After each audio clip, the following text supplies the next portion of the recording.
1절에서 21절이 좀 긴데요. 그래도 우리가 중요한 말씀들이기 때문에 같이 전체를 읽도록 하겠습니다. 11장 열왕기하 11장 1절에서 21절 말씀입니다. 우리 함께 봉독합니다.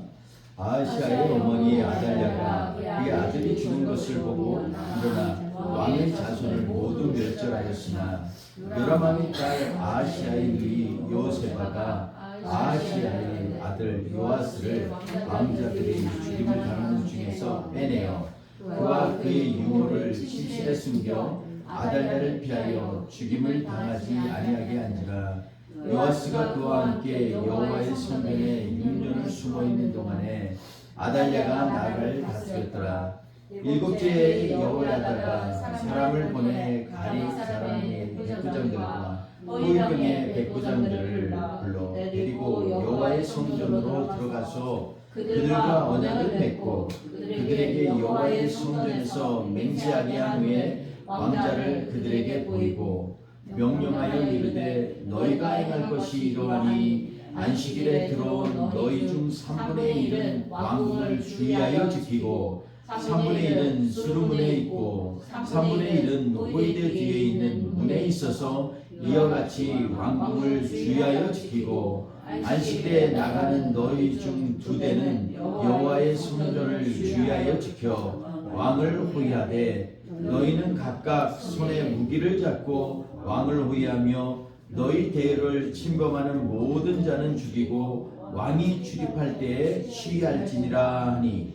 백부장들이 이에 제사장 여호야다의 모든 명령대로 행하여 각기 가나라는 바 안식일에 들어오는 자와 안식일에 나가는 자를 거느리고 제사장 여호야다에게 나아오매 제사장이 여호와의 성전에 있는 다윗 왕의 창과 방패를 백부장들에게 주니 호위병이 각각 손에 무기를 잡고 왕을 호위하되 성전 오른쪽에서부터 왼쪽까지 제단과 성전 곁에 서고 여호야다의 왕자를 인도하여 내어 왕관을 씌우며 율법을 죽을 주고 기름을 부어 왕으로 삼음에 우리가 악수하며 왕의 망세를 부르니라.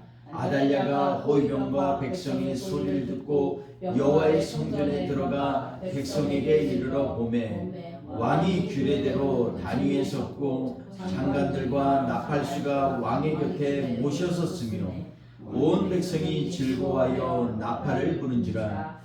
아달랴가 옷을 찢으며 외치되 반역이로다 반역이로다 하매 제사장 여호야다가 군대를 거느린 백부장들에게 명령하여 이르되 그를 대열 밖으로 몰아내라. 그를 따르는 자는 모두 칼로 죽이라 하니 제사장의 이 말은 여호와의 성전에서는 그를 죽이지 말라 함이라. 이에 그의 길을 열어주매 그가 왕궁에 많이 다니는 길로 가다가 거기서 죽임을 당하였더라. 여호야다가 왕과 백성에게 여호와의 언약을 맺어 여호와의 백성이 되게 하고 왕과 백성 사이에도 언약을 세우게 하며 온 백성이 바알의 산당으로 가서 그 신당을 허물고 그 제사장들과 우상들을 철저히 깨뜨리고 그 제단 앞에서 바알의 제사장 mat단을 죽이니라. 제사장이 관리들을 세워 여호와의 성전을 수직하게 하고 또 백부장들과 가리사람과 호위병과 온 백성을 거느리고 왕을 인도하여 여호와의 성전에서 내려와 호위병의 문길을 통하여 왕궁에 이르매 그가 왕의 왕좌에 앉으니 온 백성이 즐거워하고 온 백성이 평안하더라. 아달랴를 우리가 왕궁에서 칼로 죽였더라.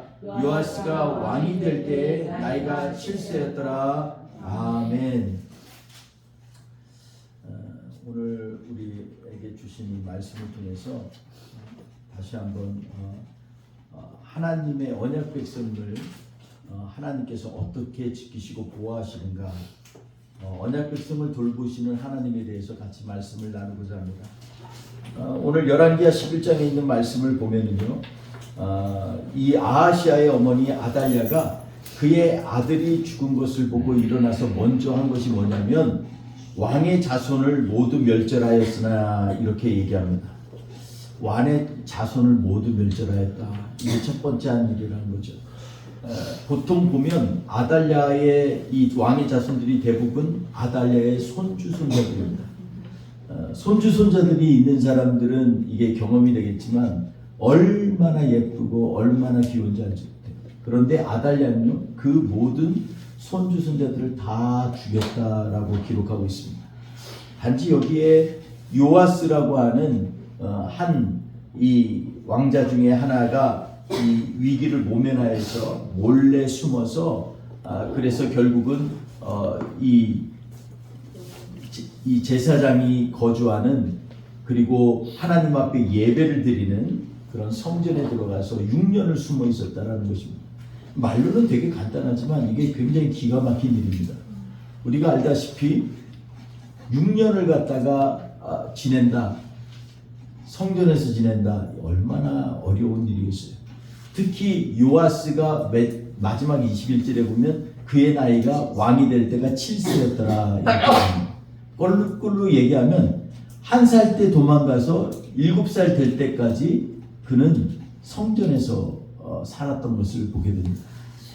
어린이를 지킨다는 게 생각보다 쉽지가 않습니다. 왜냐하면 아이들은 호기심도 많고 또 자기의 감정에 솔직하기 때문에 울기도 쉽게 울고 격하게 소리도 많이 칩니다. 그런 아이를 성전에서 숨겨서 6년을 키운다는 것, 이거는 이 어린왕 요아스뿐만 아니라 주변에서 이 일들을 갖다가 도모하는 모든 사람들이 정말 두렵고 떨림으로 매일매일을 보내지 않았나 이렇게 생각합니다.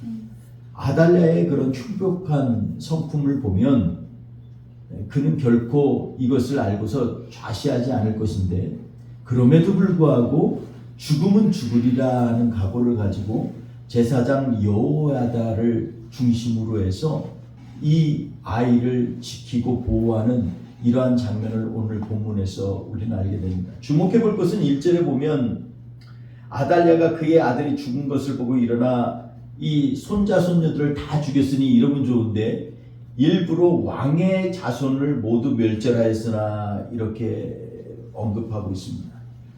이 말씀을 통해서 얼마나 이 오늘 성경에서 이 배경이 그냥 단순히 한 잔인한 이 여자가 이 왕이 되기 위해서 자기 자손들을 죽인 그런 사건을 얘기하려는 것이 아니라 하나님께서 주신 그런 놀라운 언약이 어떻게 이루어지는 것인지를 우리로 하여금 다시 한번 묵상하게 함으로 말미암아 하나님의 자녀로서의 삶을 제대로 살게 하도록 하는 그러한 귀한 메시지가 담겨 있음을 보게 됩니다. 1절에서 3절을 보면 아달랴의 음모와 탐욕은 정말 대단합니다. 그의 아들이 죽어서 대성통곡하고 울어도 시원치 않은데 이 아달랴는요, 그걸 넘어서서 일을 했습니다. 여러분, 모정을 넘어서서 일한다는 건요 정말로 쉽지 않습니다. 자기 아들이 지금 죽었는데 그것도 이 어이없이 이 북이스라엘의 쿠데타를 일으킨 예후를 통해서 죽임을 당했는데 어떻게 분통을 터지고 기가 막혀서 상복을 입고 죄를 뒤집어서도 이 시원치 않은데 오늘 아달랴를 보면요 너무나 순식간에 그 얘기를 들은 후에 죽은 것을 이 깨달은 후에 일어나서 첫 번째 한 것이 뭐냐면 자기 손주들을 다 죽이는 장면을 보게 됩니다. 여러분, 이게 어떻게 가능할까요? 저는요, 이것은 신념이 없으면 안 됩니다. 공산당이요, 우리가 잘 알고 있는 것처럼 중국의 문화혁명이라고 있을 때 수많은 이 학문을 아는 인텔리전트한 사람들을 다 처단하는 그러한 과정을 겪었습니다.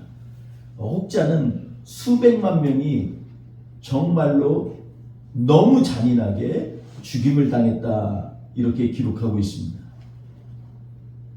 어떤 자녀는요 부모의 뺨을 치고 욕을 하면서 침을 뱉으면서 반동문자라고 하면서 죽인 일이 허다하게 많습니다.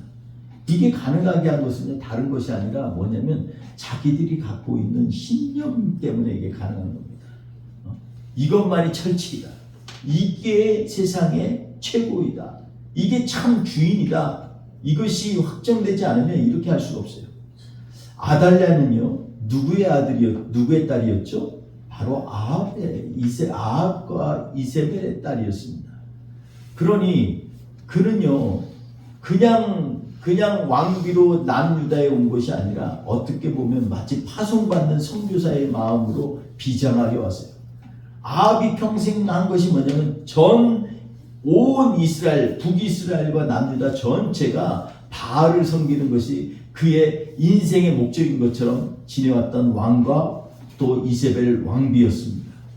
그 밑에서 자라난 이 오늘 본문에 나온 아달랴도요, 마찬가지의 생각이었다고 저는 생각을 합니다. 왜냐하면 아달랴가 들어오면서 성전의 모든 예배나 상황은 급격히 쇠퇴가 됐고, 그리고 바알을 섬기는 제사장 중심으로 나라가 이끌어가는 그러한 상황이 되었습니다. 사실 아달랴가 매일 성전에 들어갔다면 손자 하나가 어떤 아기가 울고 있는 것을 눈치채지 못했겠습니까? 완전히 철저하게 거리를 두고 철저하게 소외시키지 않았다면 이것은 불가능합니다. 이게 또 어떻게 보면 하나님의 은혜이고 하나님의 깊은 섭리일 수도 있습니다. 그런데 그 가운데에서 이 아달랴는요, 너무나 잔인하게 자기의 손주들을 다 죽였어요. 아들이 죽인 것도 지금 대선 통과할 판인데 손주들까지 자기가 직접 죽이라 명령하고 죽임을 목도한 이 아달랴, 정말로 사악한 여인일 수밖에 없습니다. 거기에는 두 가지밖에 없어요. 하나는 자기가 왕이 되어서 전체를 갖다가 다 다스리고, 또 하나는 자기가 믿고 있는 그런 신념을 이루기 위한 것 외에는 달리 다른 방법으로 설명할 수가 없습니다. 4절에서 12절을 보면 그럼에도 불구하고 하나님은 그 시대마다 하나님이 사용하시고 또 함께 하시는 사람들이 있다는 것을 보게 됩니다. 그 가운데 하나님의 뜻에 순종하며 나아가는 사람 여호야다를 통해서 하나님의 계획들이 이루어나는 것을 보게 됩니다.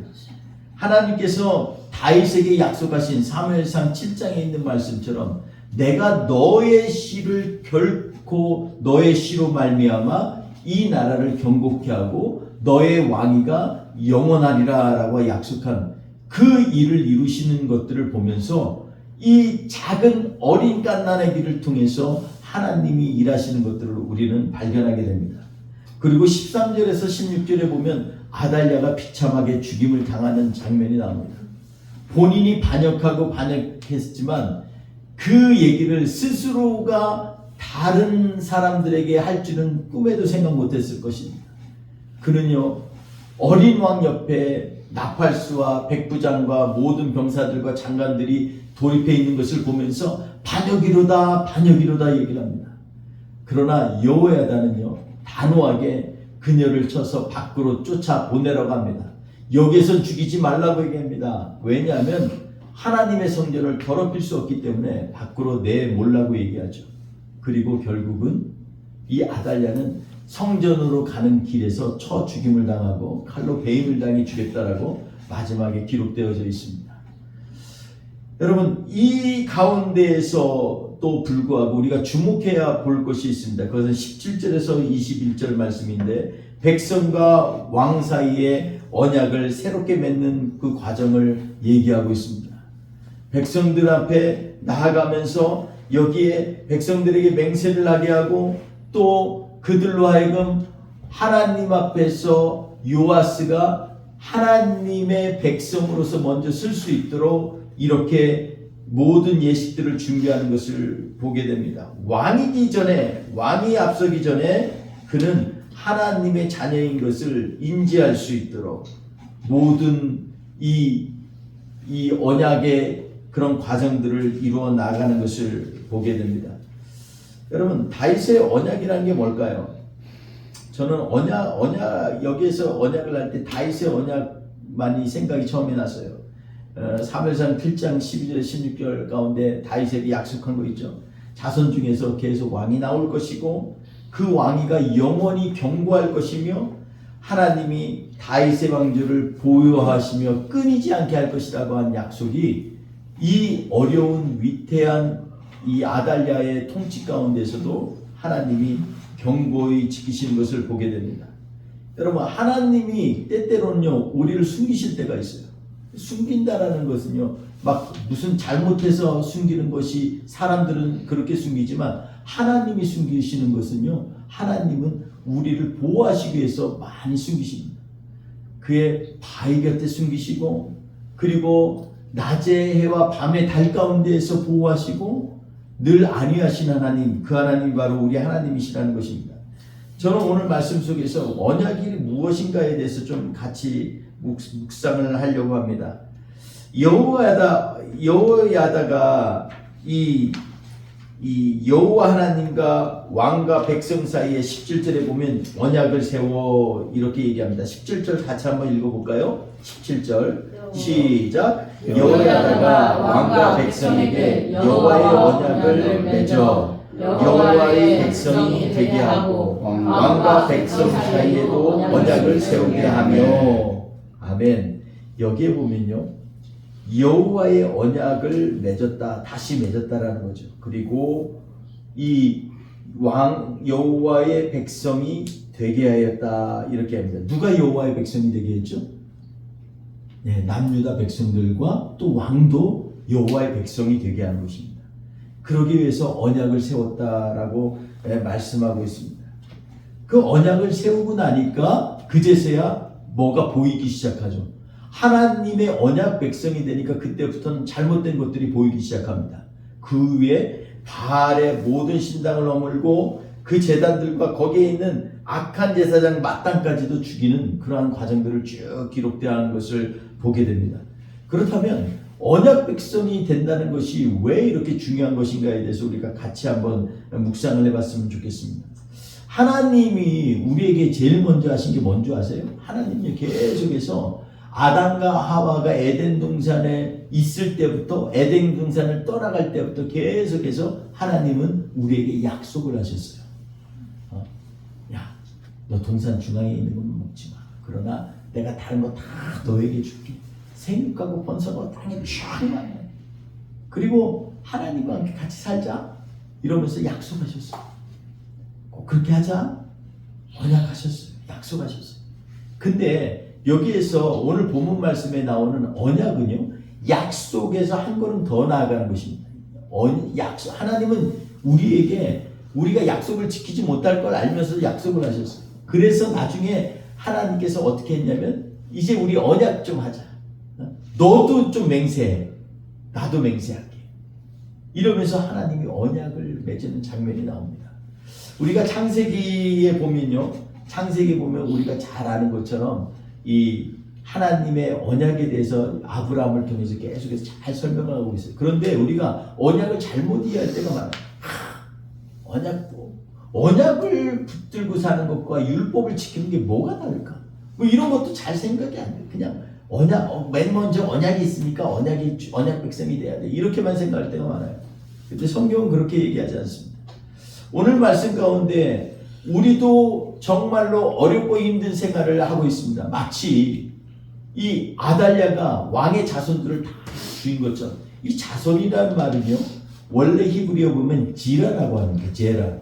제라라는 말은 뭐냐면 씨앗이다라는 뜻이에요. 씨앗을 다 제거했습니다. 아달랴는요 하나님의 약속의 씨를 제거하려고 하는 것이지 손주들을 제거한다는 것보다 그거에 앞서서 하나님의 약속을 무너뜨리기 위한 이 모든 사전의 초석들을 준비하고 그리고 하나님의 약속이 이루어지지 않도록 하는 정말 악한 여왕이었다는 것을 우리는 성경을 통해서 알게 됩니다. 여러분 우리가 하나님 앞에서 언약하고 약속한 것들을 지키고 산다는 것 정말로 중요하죠. 네. 그런데 정말 무서운 건 뭐냐면 우리가 하나님의 약속을 지키지 못하도록 하는 모든 악한 세력들은요 언제든지 우리로 하여금 하나님 앞에서 걸려 넘어지게 하고 하나님의 말씀에 대적하게 하게 하는 정말 어처구니 없는 그러한 일들을 서슴지 않고 행하는 것을 보게 됩니다. 여러분 망령되다는 게 뭐예요? 망령되이 여기지 말라 할 때 망령이 뭐예요? 하나님의 영을 잊어먹는 게 망령이에요.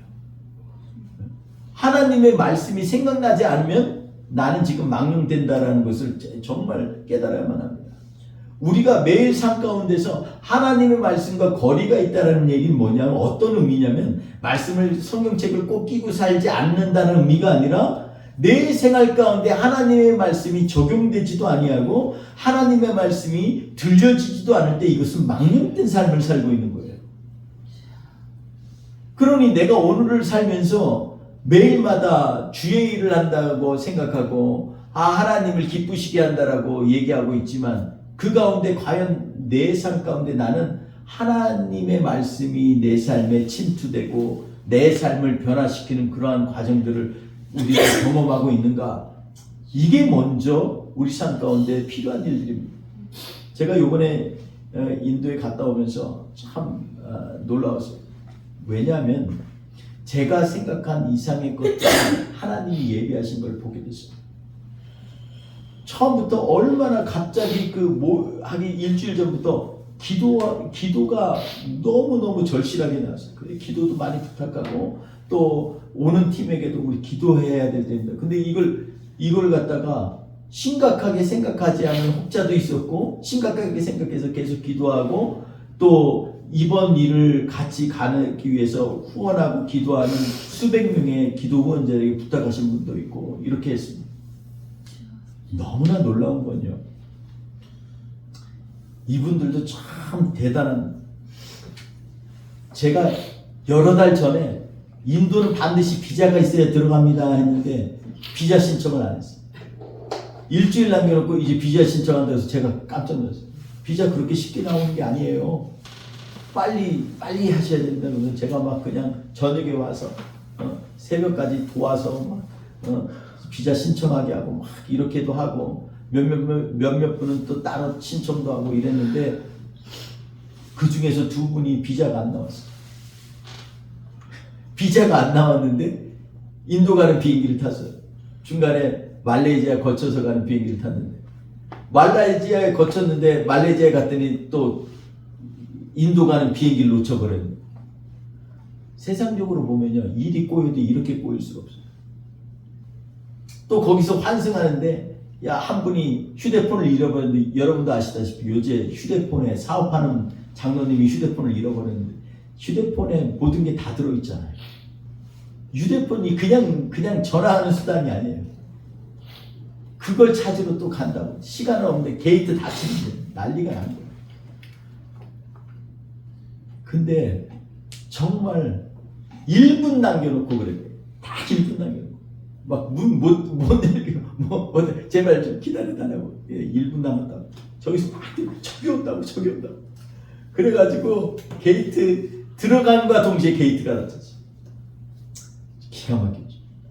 이제 가가지고 비자 받을 거 놓고 지금 이제 걱정이 돼요. 이제 와서 개인적으로는 너무너무 기가 막힙니다. 그렇다 이분들이 준비성이 없는 분들이 아니에요. 철저히 준비하고 제가 보니까 기도 정말 많이 하는 분들. 근데 왠지 그날따라서 이게 한국에서 사역을 하다 보면 얼마나 바쁘겠어요. 그러니까 비자 하는 걸 까먹은 거예요. 근데 놀라운 것은 만약에 그 하루를 쿠알라룸푸르에서 인도 가는 비행기를 놓치지 않았다면 인도 들어가지도 못하고 쫓겨날 뻔했어요. 비행기 안에서 하나님이 일하셨어요. 내가 해서가 아니에요. 하나님이 내가 일한다는 걸 보여주시기 위해서 비행기 안에 꼼짝 못하고 그냥 날아가고 있고 그 안에서 어디 갈 수도 없고 전화도 안 되는 비행기 안에 전화도 안 되잖아요.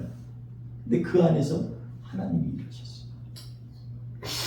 도착했는데 비자가 나왔어요. 그리고 무사히 빠져나왔어요.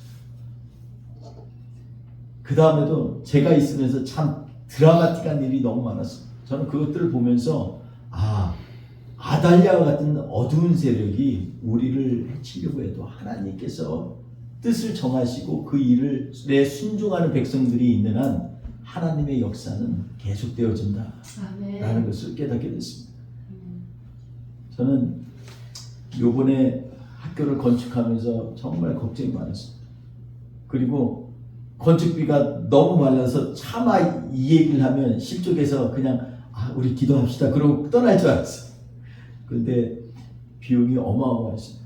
제가 다시 한번 이렇게 애굽 또 계산하고 또 제자한테 야 좀 어떻게든 좀 더 깎아봐. 이거 얘기하면 안 돼. 그렇게 얘기를 할 정도로 너무나 이 비용이 많이 들었는데, 그런데도 불구하고 가서 제가 프리젠팅을 하는데 거기 처음 오신 목사님이 그런 얘기를 하시네요. 너무 수고했다.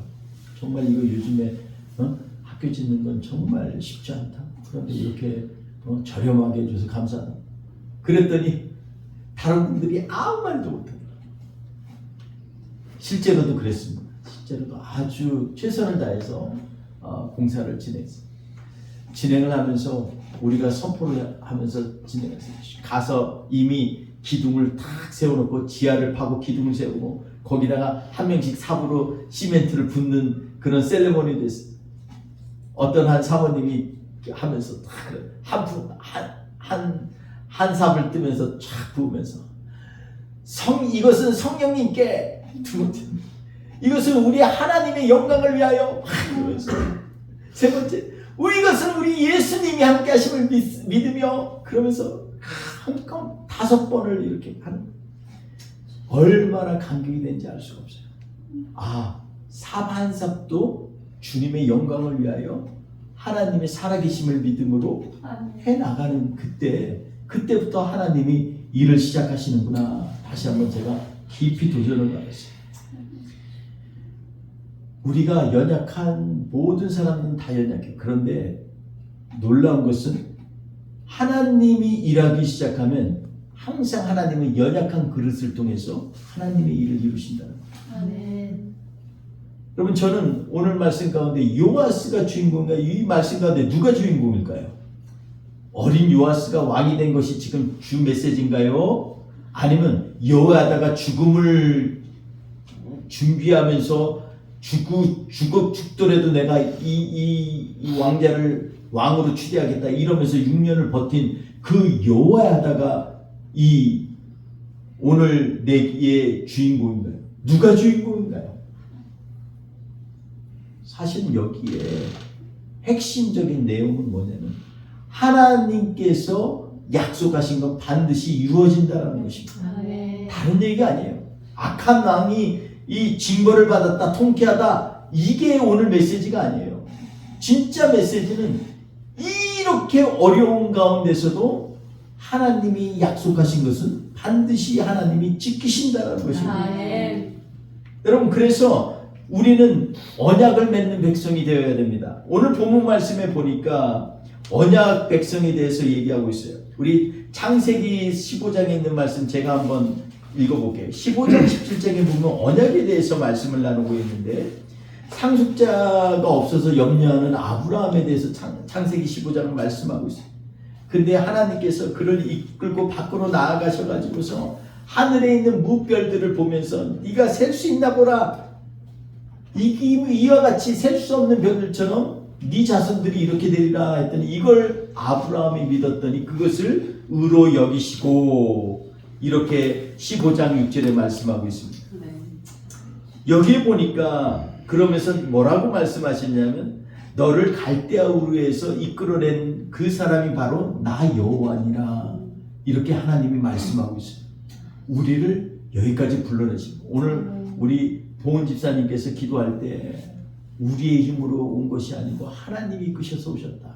아멘. 이 말씀하는데 제 마음속에 굉장히 이 마음에 와닿습니다. 여호와께서 그에게 이르셔서 뭐라고 하냐면 너는 모든 재물을 가지고 와서 그리고 중간을 쪼개고 그 쪼갠 것을 마주대하여 놓고 그 새는 쪼개지 아니하며 그리고 이것을 갖다가 하나님 앞에 벌려놓으라고 얘기합니다. 그리고 나서 아브라함이 졸고 있는데 그때 해가 져서 캄캄하게 어두울 때 타는 횃불 같은 것이 쪼갠 고기 사이로 지나가더라. 17절에 이렇게 말씀하고 있습니다. 그리고 18절에 뭐라고 얘기냐면 그날에 여호와께서 아브라함과 더불어 언약을 세워 이루시되. 아멘. 여러분, 여기에서 언약을 세우다라는 말이 여기에서 나와요. 사실 언약을 세우다. 이 말은요, 카라트 베리트라는 말입니다. 베리트란 말은 언약이냐. 카라트란 말은 쪼개다라는 뜻이에요. 언약을 맺다라는 말이 원래는요, 이 언약의 언약을 하나님 앞에 드리는 예물을 쪼갠다는 데서 시작되는 거예요. 쪼개면, 짐승을 쪼개면 뭐가 나오죠? 피가 나오잖아요. 그래서 언약에는요, 피가 있어요. 항상. 아담과 하와를 에덴 동산에 쫓겨낼 때도 그냥 쫓겨내면 되잖아요. 그들이 옷을 이미 지어 입을 줄 알았어요. 그죠? 범죄하고 났더니 그 숯불 사이에 들어가고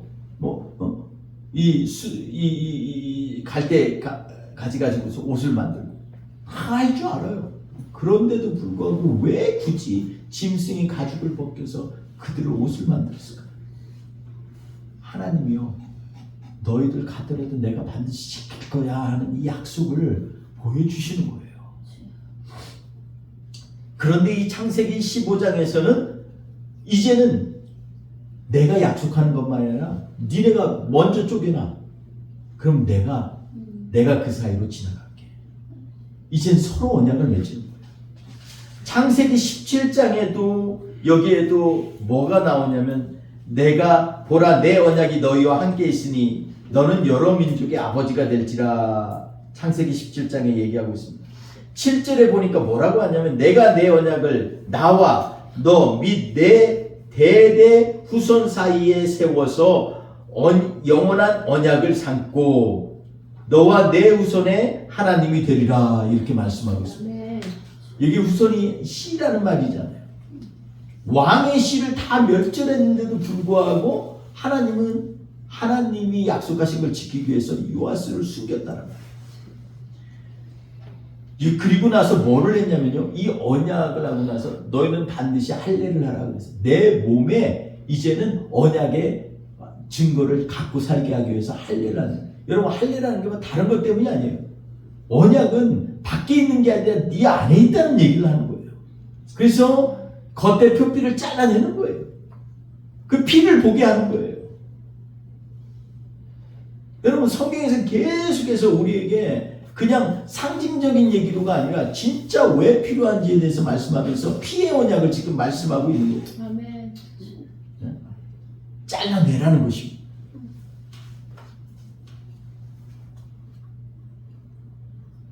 그래서 약속은요, 발전해서 창세기 15장 17절에 언약을 맺는 걸로 발전하고, 언약을 맺은 이후에 율법을 주시잖아요. 율법은요, 언약 맺는 백성의 삶의 기준을 얘기한 거예요. 그러니까 율법이 중요한 것이 아니라 하나님과 언약 맺는 게 중요하다는 것을 성경에서 말씀하고 있는 거예요. 그런데 유대인들은 자꾸 율법을 지켜야 된다고 얘기를 하는 거예요. 성경에서는 율법을 지키는 것이 중요한 것이 아니라 율법을 다 지키라고 한 이유는 언약 백성으로서의 삶을 살라라고 얘기합니다. 아멘. 그녀는요, 이 아달랴는 여자의 후손입니다. 여자입니다. 근데 스스로 여자의 후손을 대적하는 그러한 사악한 사단의 대명사가 됐습니다.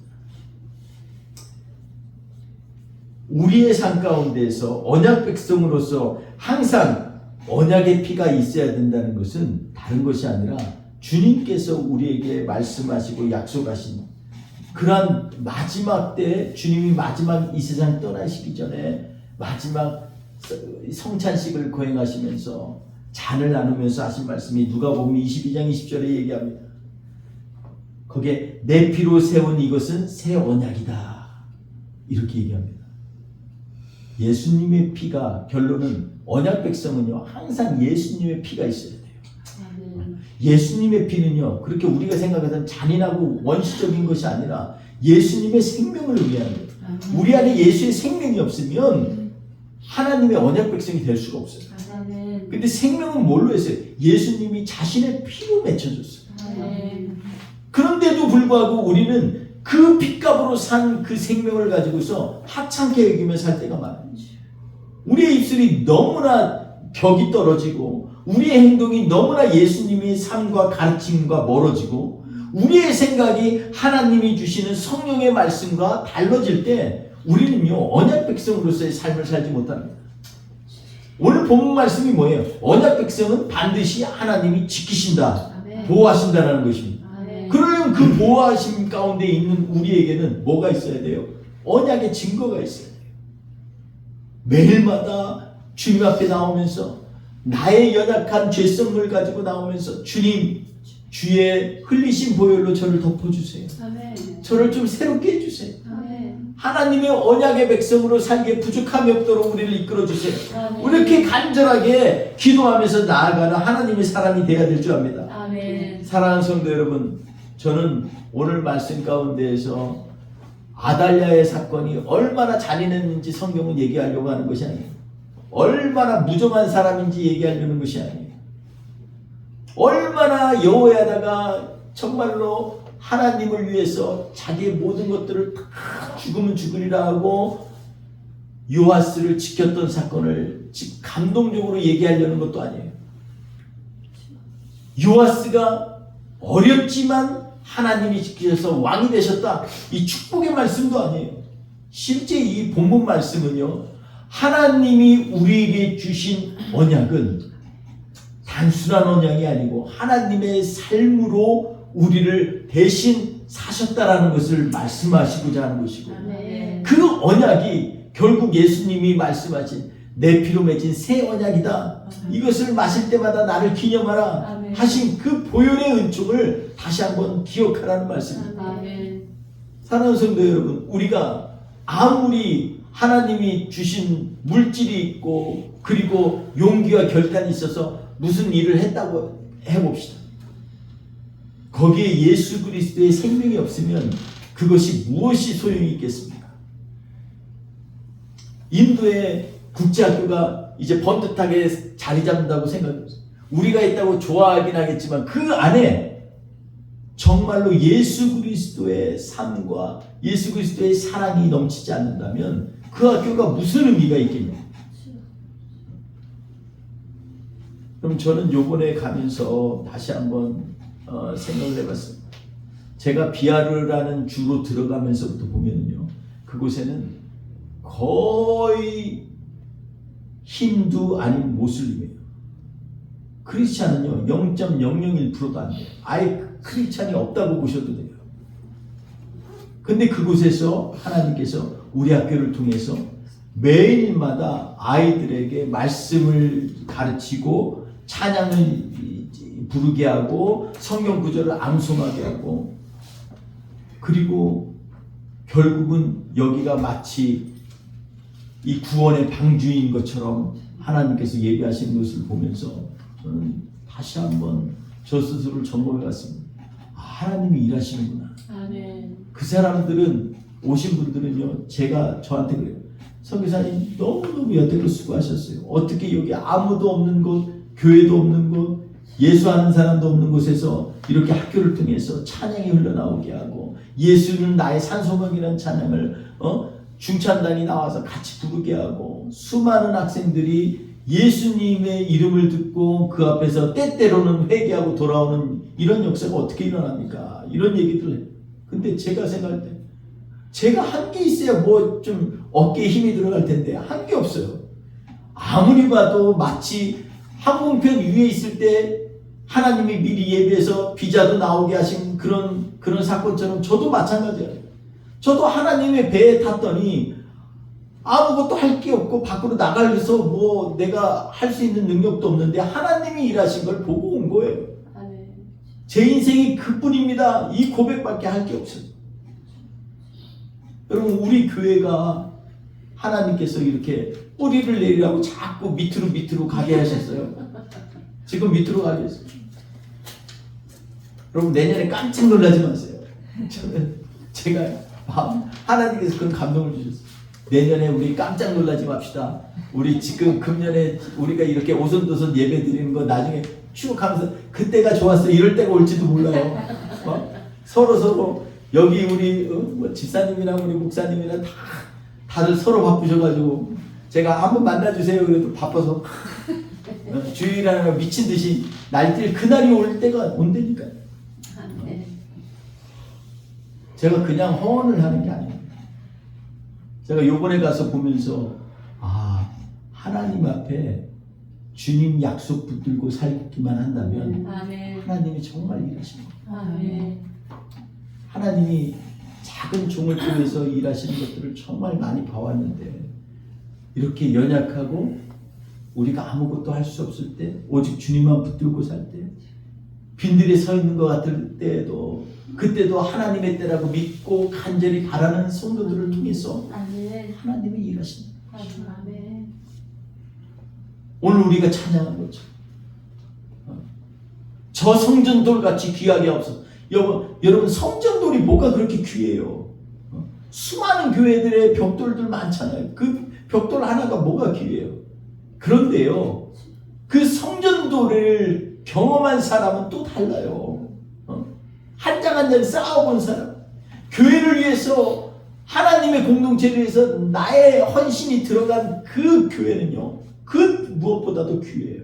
아멘. 오늘 우리에게 언약 백성을 돌보시는 하나님이 이번 한 주도 우리 삶 가운데에서 예수의 피를 의지하고 그분의 생명을 붙들고 사는 우리 모든 성도들에게 하나님의 보호하심과 인도하심이 함께 하시기를 주의 이름으로 축원드립니다. 아멘. 기도하겠습니다.